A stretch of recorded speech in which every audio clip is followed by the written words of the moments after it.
In this video, I'm going to show you how to use rectangular arrays in AutoCAD to quickly duplicate objects and create organized patterns. If you need to repeat windows, tiles, columns, or other elements across your drawing, the rectangular array can save you a lot of time.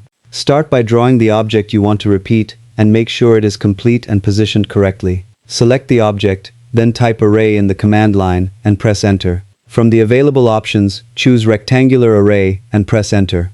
AutoCAD will create a repeated pattern and open the array controls, where you can adjust the number of rows and columns.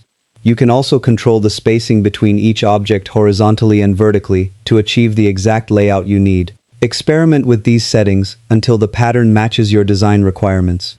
This method is much faster and more consistent than copying objects individually, especially when working with large or repetitive drawings. Once you're satisfied with the arrangement, confirm the array and continue working on your design. Thanks for watching, and stay tuned for more useful AutoCAD tips and tutorials.